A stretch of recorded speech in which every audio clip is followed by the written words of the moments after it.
the system of equations. We must deal with them all at once. Always looking for solutions. Positive outlook, overcome. Hello, my name is Roy Simpson, professor of mathematics at Cosumnes River College in Sacramento, California. This video is for linear algebra students who are currently going through orthogonality and least squares.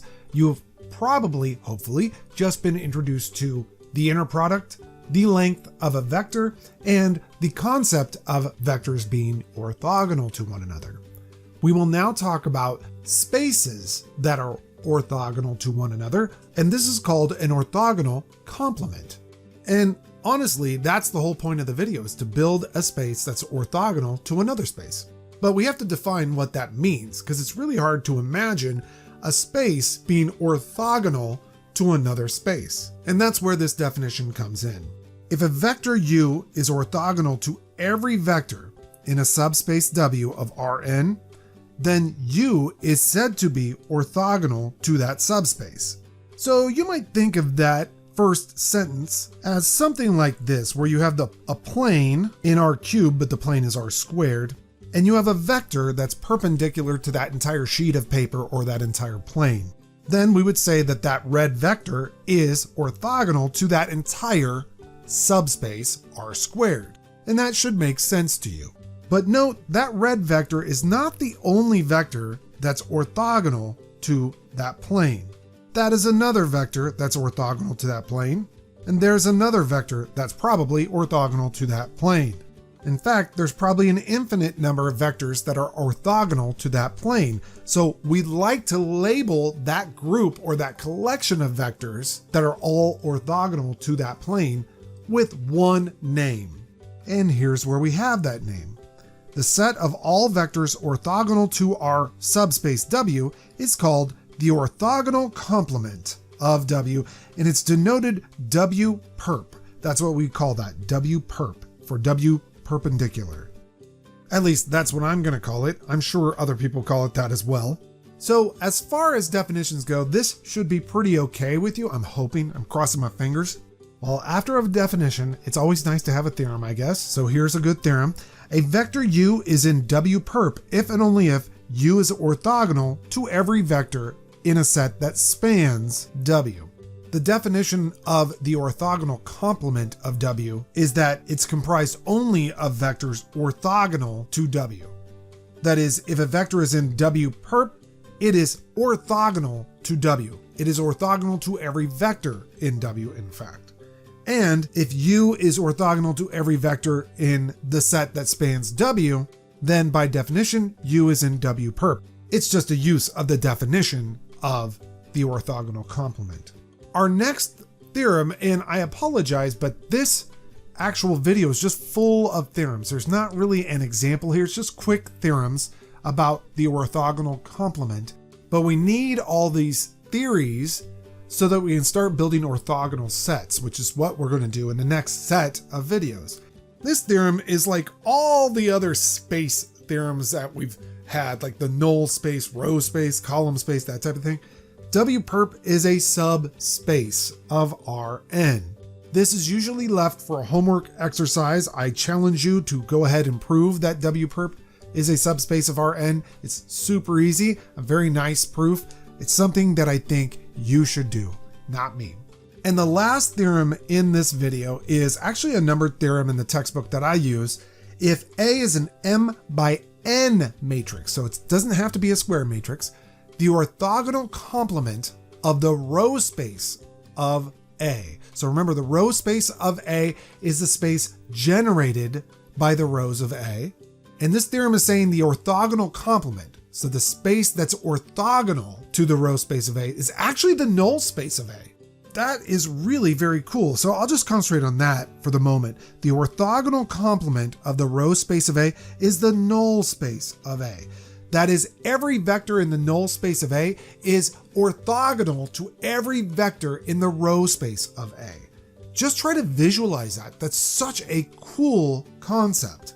It's like you have, let's say a plane that's representing your row space. So your row space is R squared, and the set of all vectors that are perpendicular to that row space is going to make up the null space.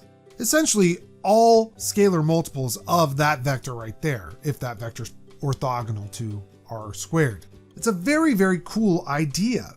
Oh, by the way, the second part of this is sort of just a peripheral statement, but the orthogonal complement of the column space is the null space of A transpose. Again, the space that's orthogonal to the column space of A, so in other words, the space generated by the columns of A, is going to be the null space of A transpose.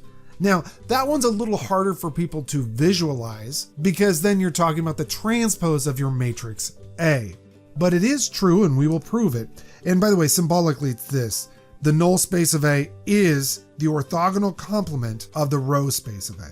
And then the corollary here is that the null space of A transpose is the orthogonal complement of the column space of A. So to do the proof, we're going to just grab a vector from the null space of A, and we're going to work with that. We're going to create a chain of if and only ifs, because that's exactly what this statement is. It's actually an if and only if. X is in the null space of A if and only if A times X is equal to the 0 vector. True. Okay. But that's true if and only if we rewrite A this way, and this is going to require a little bit of a conversation here. A sub R1 means the first row of A.